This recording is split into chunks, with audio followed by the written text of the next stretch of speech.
From Bloomberg World Headquarters in New York to our TV and radio audiences worldwide, I'm David Weston. Welcome now to Balance of Power, where the world of politics meets the world of business. On the brief today, Peggy Collins from Washington on when we'll get that USMCA replacement for NAFTA. From London, Therese Raphael on the new YouGov poll on tomorrow's British election, and Alex Steele on that dramatic surge in Aramco shares. So let's start first with Peggy Collins. Peggy, what is going on now with the USMCA? So essentially, lawmakers are converging towards a vote before year end, which is really what they've been pushing for and escalating towards in the last few weeks, where earlier this week we saw that Mexico agreed to some of the final changes that Lighthizer, the chief trade representative, was helping to arrange in a way that the Democrats would go for, and Pelosi signing on yesterday as well. So now we're barreling towards a vote which would finalize a deal that really has had the elements to it since last November. So it looks like it's almost inevitable now. The question is when. It might not be until the new year, it appears. What difference it will make for the U.S. economy? Is this all priced in as a practical matter at this point? Well, we didn't see the markets move much off of it yesterday, so a lot of this is priced in terms of the economy. So what it is, though, is a big political win for Trump before year end, and Pelosi has really positioned it as a way for her to say to her constituents in the Democratic Party, look, we're still legislating even though we're going ahead with impeachment. So it looks like the USMCA is, as I say, a done deal. What about the U.S.-China trade negotiations? Because we hear we're getting closer and closer and closer, but we don't seem to ever quite get there. We're plunging towards the December 15th deadline on Sunday. So it really is the 0 hour in some ways in terms of whether or not we get a phase one deal before the December 15th tariffs were scheduled to take effect. Our latest reporting is looking like there could be a delay in that December 15th tariff on Sunday, even if they don't get the terms of a phase one deal done in time for that. Okay, Peggy, thank you so much for joining us. It's Peggy Collins from Washington. And now we'll go over to London and Bloomberg opinion columnist Therese Raphael. We have a YouGov poll. We were waiting for this YouGov poll. What did it tell us, Therese? So the YouGov poll told us that the Conservatives still have a sizable lead, but that majority has been squeezed somewhat in recent weeks. So that polling would have been done over about the last week or so, and what it's showing is that the Labour Party has advanced on the Conservative lead. It's showing Conservatives with about a 28-seat majority. Now, that won't worry Boris Johnson too much. I think he'd be more concerned if the poll showed a landslide. It might convince some Tory voters to sit out and not go out in the cold weather to cast their ballots. But it still shows that there is, a margin of error away from this being either a hung parliament or a very large Tory majority. And pollsters have a really hard time saying exactly which way it could go. We've just published an article based on a poll for Bloomberg that shows that there are quite a lot of waverers from the Remain side. So supporters of, say, the Liberal Democrats and even the Labour Party. That's quite a soft support compared to those who are supporting Boris Johnson's Conservatives, who are quite firmly in that camp. So what could throw a wrench or a spanner, as you might say over in England, into all of this as a practical matter? Is it the ground game? Because there are reports, as you said, it's a cold vote. I think it's been almost 100 years since they've had a vote like this in December. Is one of the critical issues whether Labour can get out the vote? Yeah, well, I imagine there will be a lot of free taxi rides in various constituencies for particularly older people getting to the polls. The records tend to show that older voters do vote very reliably. There's meant to be some bad weather, but I don't think it's going to unduly hinder voters. It will be very interesting to see whether the youth vote turns out. We've had at least 3.7 million new voter registrations, many of them young people. They tend to register. Will they all vote? That's going to be a big question. They would be expected to be in Jeremy Corbyn's camp if they do, but they don't vote with the same sort of degree of reliability as, say, older voters. Okay, Bloomberg opinion columnist Therese Raphael. Thank you so much, Therese, joining us from London. And stay tuned for special coverage of the UK election results. That will be starting at 5 p.m. Eastern Time, 10 p.m. London time. That's tomorrow when they all go to the polls. And now we have a special treat. Alex Steele is here in New York. When I woke up this morning, the first thing I read was Aramco. The first thing. Wow. Did you read the that it was an amazing IPO and that went up 10% and hit the limit. Well, it was the maximum, right? They went up as far as they could go. I honestly would have been very surprised if it didn't hit 10% maximum because, I mean, basically this was orchestrated to be a really good IPO. You have retail investors in, you have family and friends IPO. That's what the Saudi energy minister was basically talking about. And part of that is that retail investors, for example, if you're in it for a longer period of time, you just get more shares to convince them to stay. And then you have the rich and the wealthy being asked to come and buy the IPO. But it seems like sort of an inside deal, as you suggest right now, family and friends. There's some talk that they might actually try to float something outside of Saudi Arabia, maybe in Asia or something.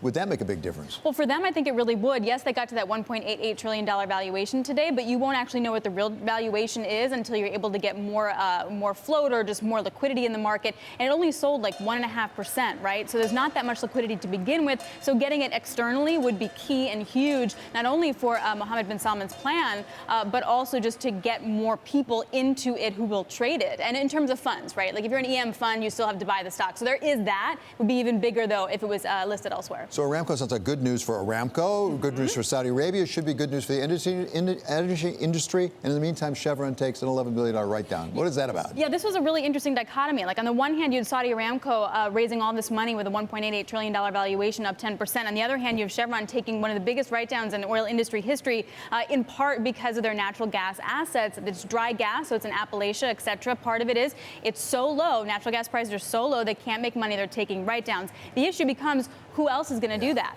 And how bad does it get for either producers who are going to then go bankrupt or like Exxon? They made a $45 billion bet on natural gas. Where's that write down? So far, it's only been $2.5 billion. So is that sort of the next shoe to drop for these guys? Very different scenario than Saudi Aramco. Yeah, stay tuned. There's a lot yet coming. Yeah. And Alex will bring it all to you. That is Alex Steele. A delight to have her with us. You can catch her on Daybreak Americas every single day and every Thursday on Commodities Edge to talk more about oil and natural gas.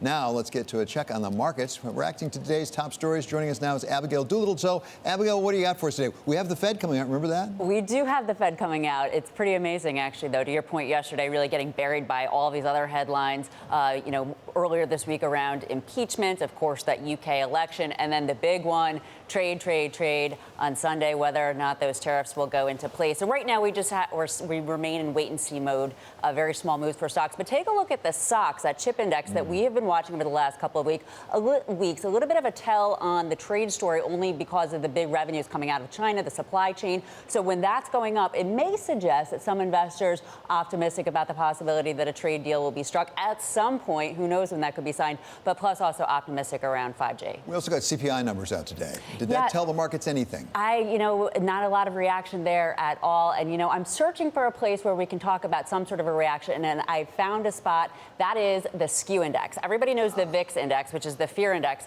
which is basically snoozing. So a lot of complacency, not a lot of fear. But the skew index, that's called the quote unquote panic index, is comprised of far out of the money puts in March, similar to what we were talking about a few weeks ago, Ray Dalio making that big bearish bet around puts, although that could have been a hedge. It might not have been just a bearish bet. But this skew index is spiking sharply higher. And the reason it's important, last summer, when stocks were at all-time highs, the VIX was asleep, skew index was super, super high. And then that was sort of a predictor of the volatility we saw in the fourth quarter. So this is pretty fancy for me, but is that basically people hedging on the downside big time? Well, it's hard to know. We don't know whether it's hedging or outright bearish bets, but probably more hedging right now. In terms of this year, right now, David, we are looking at the best year for the S&P 500 since 2013. Yeah. We're looking at the best year for tech since 2009. That's saying something because that was the fire sale after the financial crisis. That's the degree of buying. Probably most managers just want to keep this thing going right now. But hedging just in case. We have to get through the end of the year. Okay, yes. Thanks so much to Abigail Doolittle for that market check. And now we're going to turn to Mark Crumpton. He's here with Bloomberg First Word News. David, in Jersey City, New Jersey, the mayor says the gunman in yesterday's shootout targeted a Jewish market. That attack left 6 people dead, including a police officer and the 2 suspects. 5 of the victims were found inside the market. Officials have not called it a terrorist attack. French officials are trying to calm a nationwide protest against pension reforms. The government says full retirement age will be increased for the country's youngest, but offered a series of concessions. They include the country's first ever minimum pension, which would replace a complicated pension system that included dozens of special privileges for some sectors. The announcement came a day after more than 300,000 protested across France. In other news today, Greta Thunberg, the young activist behind a global wave of student strikes, has been named Time Magazine's youngest ever Person of the Year.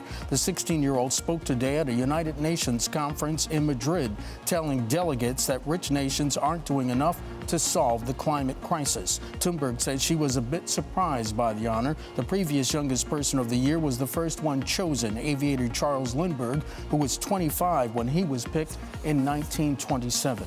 Global news 24 hours a day, on air and on Quick Take by Bloomberg, powered by more than 2,700 journalists and analysts in over 120 countries.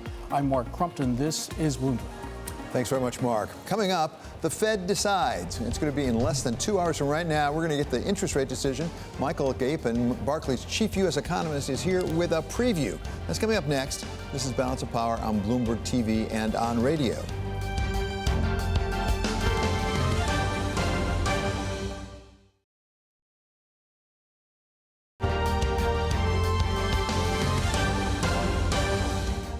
This is Balance of Power on Bloomberg Television and Radio. I'm David Weston. No one expects the Federal Reserve to change interest rates today, but that doesn't mean there is nothing for the U.S. Central Bank to address, whether it's the big issue about the repo, thank you, biggest repo, or it's where we're going next with the dot plot. Here to take us through it is Michael Gapin. He's Barclays chief U.S. economist. Welcome, Michael. Good to have you here. Thank you. So what do you expect?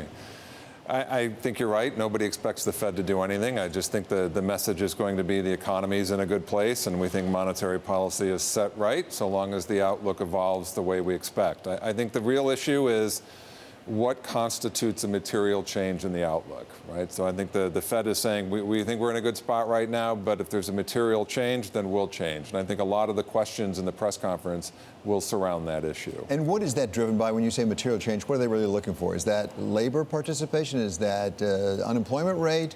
Is it inflation? Yeah, I think it's easier to, come up with answers as to how they ease more. So weaker growth or inflation not rising as they expect in their forecast, or obviously the unemployment rate or the labor market weakening, then you're obviously shifting to cuts. And most people do think if the Fed's acting in the next year, it's to cuts. I think the interesting conversation will be what would get them to raise rates. And I think the bar for that is extremely high for a variety of reasons, including low inflation, a review of their inflation target framework, and a number of factors that I think mean any hikes are probably in 2021. Now, in past months, we've heard a lot about trade and the concerns about uncertainty over trade. Has that waned somewhat? Yes, I think a little bit. So we got some good news on the USMCA. I don't really think anyone thinks that will make the U.S. outlook stronger, but it's the absence of a negative. We remove the risk of trying to pull out of NAFTA. And I think we're set up for some sort of phase one agreement between the U.S. and China, probably not by this weekend, but at least sometime early next year. And if that happens, I think that the main message to markets is we've likely gotten to or just passed peak tariffs. And I think that will help stabilize the situation further. What are you predicting going into 2020? Because you called early for cuts this year. Turns out you were right, so we should listen to you this year. So I think we're in what I would call the soft landing camp, that growth will likely be around 2%. Not a lot of movement in the unemployment rate. Inflation moves a little bit higher. And I think in that world, given that it's a presidential election year and the Fed's likely to shift to something that looks like a makeup strategy on inflation, then I think the Fed is on the sideline for the next year. I think today their dot plot will tell you they would expect to maybe take back one of these insurance cuts in 2021 and then another one in 2022. I think that's about as far as they'll go in suggesting a removal of these insurance cuts. We're talking with Michael Gapin. He's the chief U.S. economist at Barclays. It is an election year next year. Is that likely or possible to affect the Fed? That is to say, basically, we're not going to do much to rock the boat. I think I think the Fed would act in an election year if it felt it needed to. It probably just raises the bar a little bit for action in either direction. Again, if it's obvious the economy is weakening, they will need to respond to that. But I think, again, to get them to hike next year, I think that's virtually impossible. I think you would need inflation probably running close to 2.5, and inflation expectations moving higher. I think the most you can get out of the Fed is kind of a shift in communication around the middle of the year, that risks to the outlook now look balanced. But that's about as far as I think they go. And what things do you look at? What bellwethers? Is it consumers? Because consumers have really been powering this economy so far. Is it housing? What do you look at?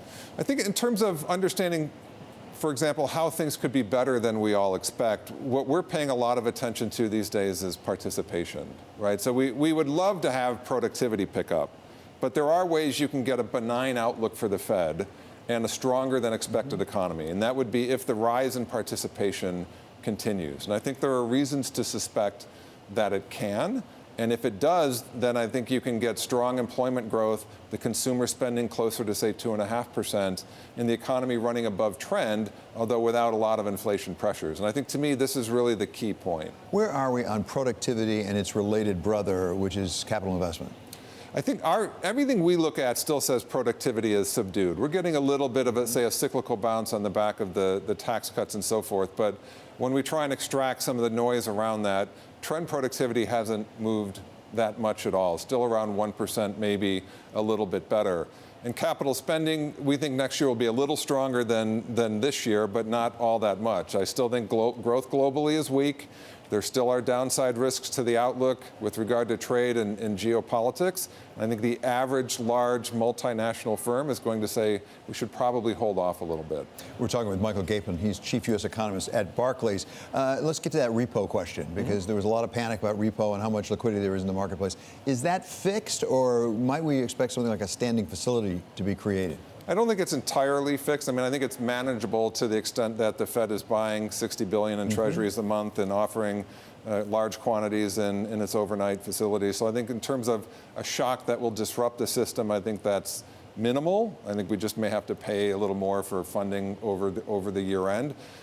Looking a little further out, I think the Fed will consider a variety of options, including a standing repo facility. They may also discuss ways to make the discount window have less stigma, for example. So I think they will discuss more than just a standing repo facility, but I think we'll get movement in that direction. How much was regulation responsible for it? That is to say, is another alternative to ease up a little bit on the reserve requirements? I think it's a significant portion. It's not entirely just related to that. There are certainly other factors at play, but I think the regulatory environment is important. Doesn't mean we should reverse and relax those. I just think if the Fed is looking at this and saying we think that there's enough liquidity in the system, but it's not getting moved around, why isn't it getting reallocated? I think the regulatory environment is one of those reasons. Okay, Michael, it's always a treat to have you here. That is Michael Gapin. He is chief U.S. economist at Barclays. Catch our special coverage of the Fed decision and Chairman Powell's news conference following that, and it'll start just before 2 p.m. Eastern Time in New York. This is Balance of Power on Bloomberg Television and on radio.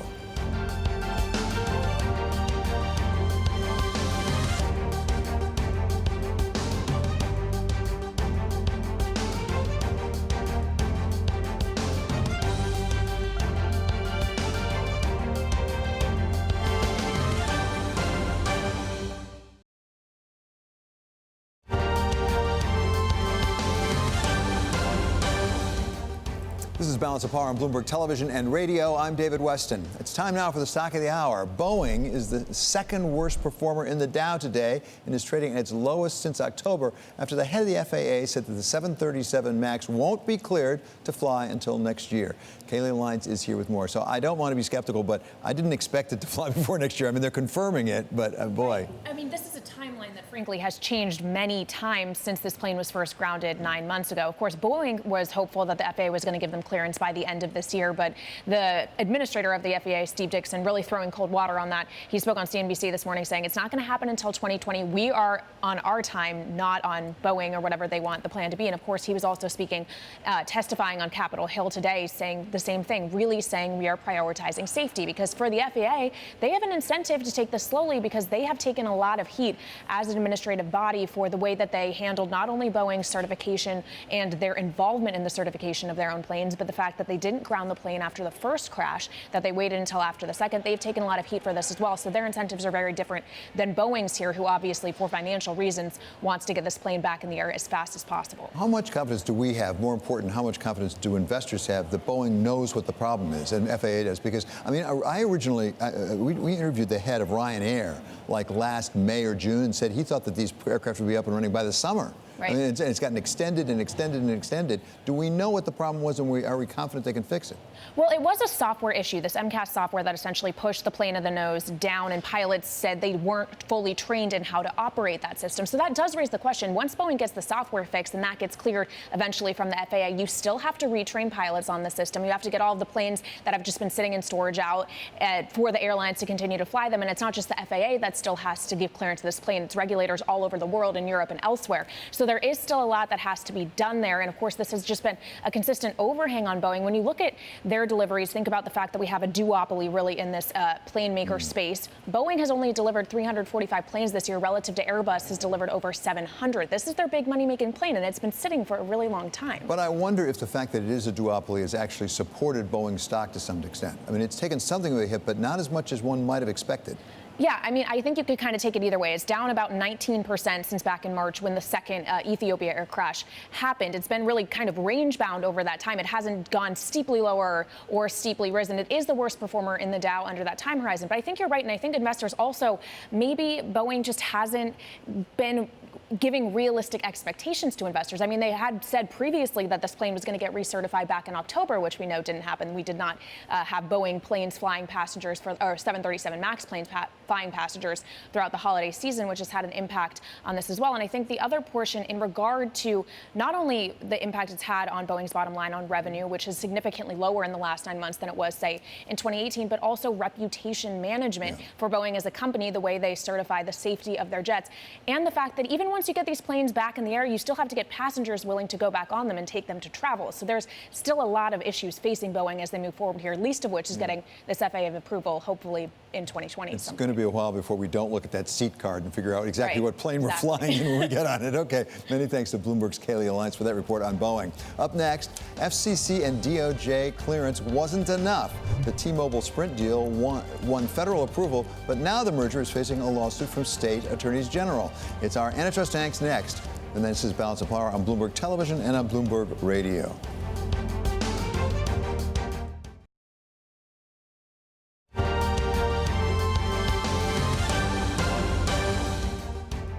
From New York, this is Balance of Power on Bloomberg Television and Radio. I'm David Weston. For Bloomberg First Word News, we go now to Mark Crumpton.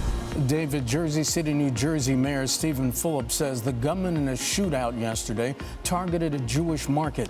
The attack left 6 people dead, including a police officer and the 2 suspects. 5 of the victims were found inside the market. Officials have not called it a terrorist attack. The United States has hit Iran with new sanctions as part of the Trump administration's so-called maximum pressure campaign against Iran's nuclear and ballistic missile programs. The sanctions target Iran's state shipping line and a China-based company that has been involved in delivering missile parts to Iran. Secretary of State Mike Pompeo announced the measures, even as he expressed hope that a prisoner swap with Iran could lead to talks between Washington and Tehran over other prisoners. In India, the parliament set to approve a controversial citizenship bill. The measure prevents illegal Muslim migrants from neighboring countries from becoming citizens. But Hindus, Christians, Sikhs, and others are eligible.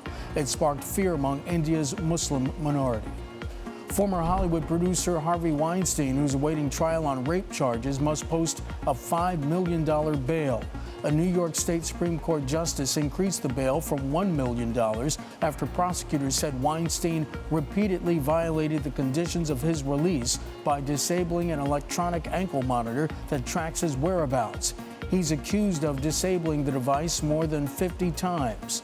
Weinstein appeared in court today in Manhattan, shuffling slowly with a walker. Global news 24 hours a day, on air and on Quick Take by Bloomberg, powered by more than 2,700 journalists and analysts in over 120 countries. I'm Mark Crumpton. This is Bloomberg. David? Thanks very much, Mark. T-Mobile and Sprint spent a year or more winning federal approval for their merger, but that was not enough for the DOJ and the FTC to sign off. Now we have 13 states and the District of Columbia, and they brought their own lawsuits in federal court seeking to enforce federal antitrust laws and block the deal. The trial is in its third day and is the source of today's antitrust angst. We welcome now Jennifer Rhee. She's senior analyst for antitrust litigation at Bloomberg Intelligence, and Kevin Arquette. He is partner at Kasowitz Benson and the former head of the FTC Bureau of Competition. So welcome, both of you. So I sort of emphasized in the introduction, it's federal court, it's federal law, but it's states. How does that all acquaint? Well, you know, for a long time now, the states have had the right to enforce this particular federal law. They are an equivalent enforcer of the antitrust laws, the Clayton Act, Section 7 in this case, as the Department of Justice and the Federal Trade Commission. It is very unusual, though, for them to go ahead and not align with the Department of Justice's decision in this merger and decide to go to trial to try to block the deal that's already been approved by two federal enforcers. Well, not just approved, Kevin, but also they gave something at the office, as it were. I mean, they sold parts of their businesses to try to accommodate the objections. I mean, for them, it's much that we thought we took care of this and now they want more? Well, that's right, and that's exactly right, that both the Justice Department and the FCC acknowledged that the merger as written was probably anti-competitive, and so they negotiated for months after the year-long investigation to come up with this finely tuned, comprehensive document that brings in a third party that actually has unused spectrum that could be applied to create a new network, and now this carefully constructed puzzle, the states come roaring in after the fact, and they don't offer their own remedy, by the way. The states don't. They just say block the merger no matter what. Well, so, Jennifer, this is not any good news for the federal agencies involved because they would like to get to a deal with people. It's going to be harder in the next one to come to a deal if you say, look, if I cut a deal with you, it's not enough. I may have to answer the states in addition. You know, that's right, not to mention what it does to businesses. I mean, you know, it increases the burden exponentially, and they already have an increased burden based on all the different antitrust regimes globally when it's a big global deal. You know, they have a lot of different regulators with different rules that they're dealing with, but now you could have 50 other regulators that are looking in, enforcers that are looking into the deal and could disagree with what they agreed to the Department of Justice. So this adds unpredictability. It adds to the burden. So we have some states who've actually settled, as I understand it, with T-Mobile and Sprint. What did they settle for? What did they get out of it? Well, it shows how special interest minded the state attorneys general are. There's a reason why the national enforcement agencies are typically the ones to look at national or global mergers, because when you have individual states, and the 14 or whatever that are in here, each come in and you look at what they're after particular items that affect their state. They want to have jobs kept in their state. They want to have call centers kept in their state. And that's special interest because for every job that's protected in one state, that could be the loss of job in another state. And so they're not taking a national view on it. And at this point in time when they do this, now I think the fixes have been jobs, keep call centers in. One case it was to give a $30 million charitable contribution to an attorney general to distribute with wide discretion. What do you think is going to happen the next time there's a mega merger? The others are going to say, hey, I'm in, I want a piece of the pie. And somewhere you hear Monty Hall back there saying, let's make a deal. Well, Jennifer, are the federal agencies participating at all in this litigation? I mean, we've seen before the Justice Department and the FTC go on opposite sides in antitrust litigation. Is the Department of Justice and the FCC, which passed on this particular deal, are they in there expressing their viewpoint on what the application properly of federal law is? The Department of Justice tried to intervene, not just to have a voice in the lawsuit, but also actually to try to disqualify one of the plaintiff's outside lawyers hired by the state of California, and the judge denied that. So right now, other than being an outside observer, making statements, speeches, expressing their opinion about what's going on here, it's so far not. So, Kevin, is it probative, to use the term, in a court of law to say, you know, by the way, the federal agencies looked at it? I'm not saying it preempts, Your Honor. You can decide what you want to decide, but it's relevant that we have people who have expertise in this area who've taken a hard look at the Sherman Act, the Clayton Act, and decided it's okay. Yes, the states will fight that tooth and nail because they say we're just like anybody else. But in fact, when you think that the agencies spent a year collectively, they came up with a collective solution, this long process and a very specific answer to the problem. Whether it's spoken or not, I would think that a judge would give that serious thought before just saying, that's all off the table, block the deal. Mm-hmm. And I think, just if there's I can add an add-on here. I think that all this, we've heard about this testimony over the last couple of days where the T-Mobile guy had said, well, we think we can raise prices. That's really kind of a sideshow as far as I'm concerned, because the Justice Department will acknowledge this was an anti-competitive deal as written. What's really being looked at now is whether the fix that's been applied by the two is sufficient to cure the problem. Jennifer, you're an antitrust lawyer, but I'm going to ask you a sort of a political question related to antitrust, which is this. The states that are left in all have Democrats as attorneys general. We've talked about the fact that in the national presidential election, there's a lot more antitrust talk going on. We should have a more populist approach. Is it likely we're going to see more of this sort of populist rising among the state attorneys general in the antitrust area? You know, I think it's likely, because I think that this is a reaction to this sentiment that's become popular and more popular amongst the Democrats, that antitrust enforcement has been lax. And what is that suggesting? It's suggesting that the FTC and Department of Justice haven't done their job. And in fact, the lawsuit right now questioning this remedy that Kevin was just talking about is suggesting, well, the Department of Justice blew it. You know, their decision is incorrect. It won't fix the merger. So I think that this is a reaction to the idea that the Department of Justice and possibly the FTC are not enforcing antitrust laws appropriately, and that the state AGs think they have to step in and take up the mantle. Okay, thank you so much. Great to have you with us as always. That's Jennifer Rhee of Bloomberg Intelligence, and also Kevin Arquette of Kasowitz Benson. Great to have you with us. Thank you. Breaking news now, Nestle has struck a deal to sell its U.S. ice cream business for $4 billion to Froneri. That's an ice cream-focused joint venture Nestle has with French private equity firm PAI. They put it together back in 2016. Nestle's U.S. ice cream business includes brands such as Häagen-Dazs, we know about that, Outshine, Drumsticks, and Edy's. The deal is expected to close in the first quarter of the new year. Coming up here, Kashmir has been the center of strife since India separated from Pakistan in 1947. Farooq Kathwari was born into that strife and rose to become the head of Ethan Allen here in the United States. He's here to discuss his remarkable life story. That's next. This is Balance of Power on Bloomberg Television and on radio.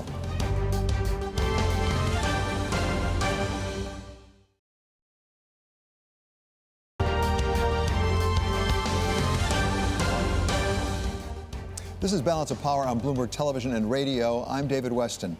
Farooq Kathwari has been chairman and CEO of Ethan Allen since 1988. But even more remarkable than that was his path to that position. Having been born into Kashmir, caught between India and Pakistan, struggling to come to the United States to study business at NYU, and creating more than one business from scratch before taking over the major furniture retailer. He's told his extraordinary story in the book Trailblazer, from the mountains of Kashmir to the summit of global business and beyond. And welcome Mr. Kathwari now to Bloomberg for today's Conversation Chief. Welcome. It's great to have you here. David, it's really, really good to be here with you. So it truly is an exceptional story. Tell us about your origins in Kashmir and what was going on in Kashmir when you were a boy. Well, you know, Kashmir, on one hand, is great mountains, beautiful mountains, beauty in terms of nature.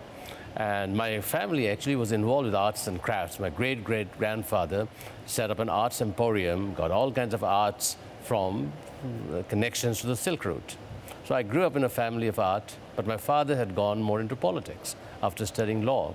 And at age, I was less than 5 years old when he made a decision of going from one side of Kashmir, which is on the Indian administered side, to the Pakistan administered side, for a few weeks, but was not able to come back. So you essentially lost your father for an extended period of time. We did, and then we were able to join him, but my brother was 10 years old, 9 years old, my sister was 10, stayed behind with our grandfather, so we went with our mother. So we saw what conflicts can do. But then at age 15, we were able to go back to the main Kashmir, and I was always involved with sports. So that really helped me, because with the area of conflict, with all the problems around you, you're fortunate to have something that, you know, it takes your attention. So sports got my attention, especially cricket. Now, cricket, I ended up being a captain of the team. And in the cricket, the captain plays with the team, strategizes with the team, is part of the team.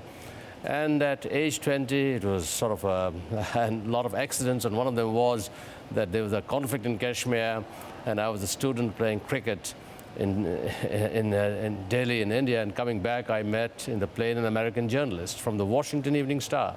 I asked him, why is he going to Kashmir? He said, I want to cover these disturbances. Well, I decided to take him around. 5 or 6 days. Shouldn't have done it.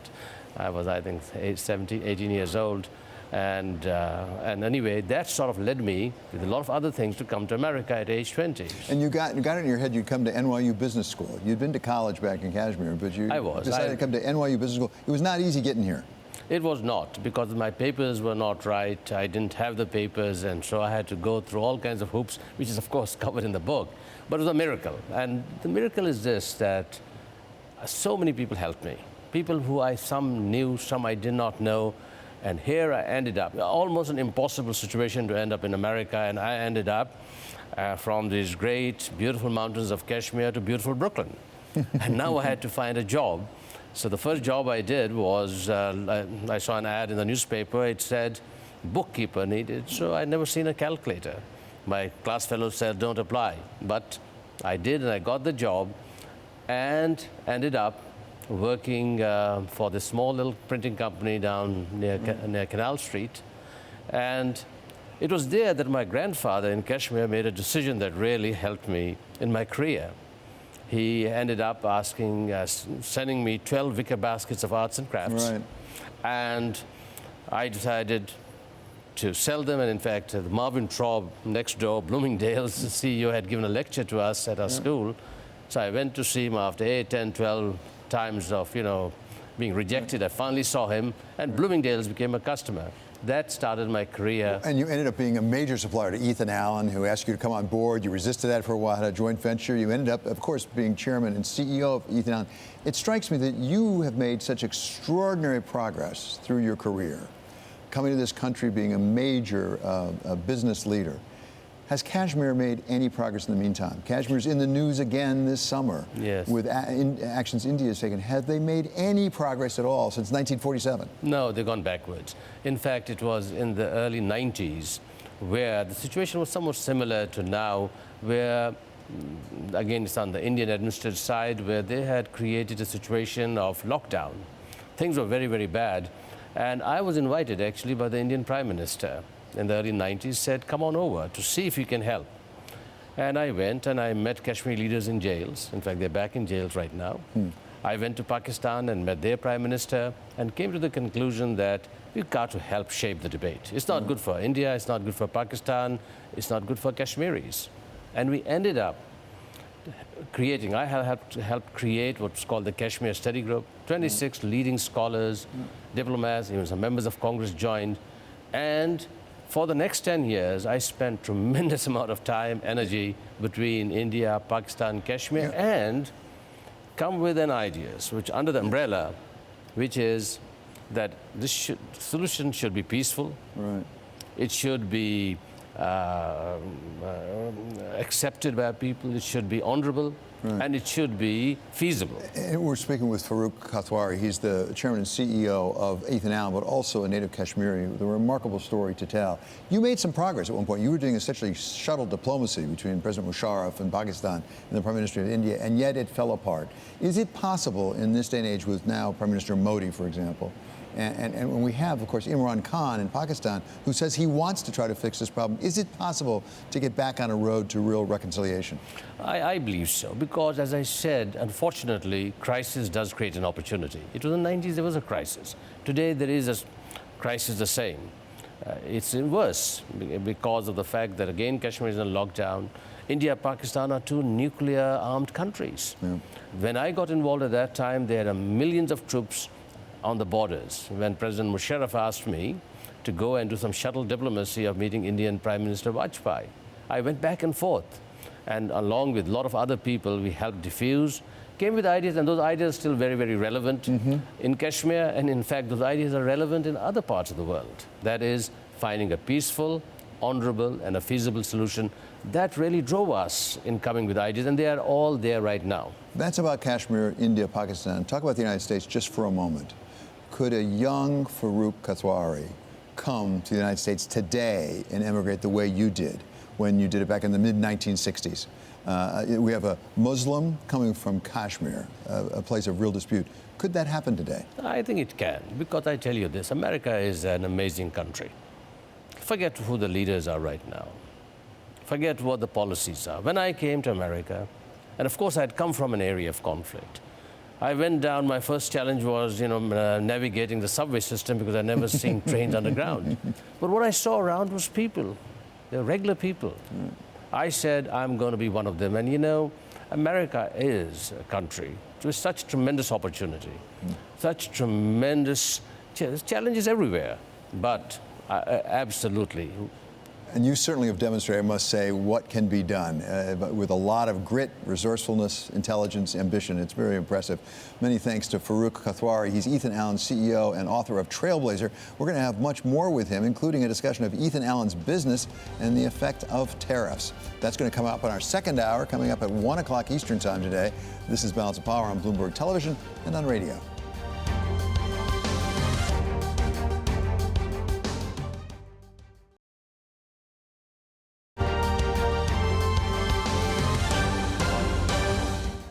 This is Balance of Power on Bloomberg Television and radio. I'm David Weston. Democrats have endorsed the revised USMCA to replace NAFTA, and now it will be for the Senate to close the deal. We talked earlier today with Republican Senator Chuck Grassley of Iowa, charged with getting that deal done.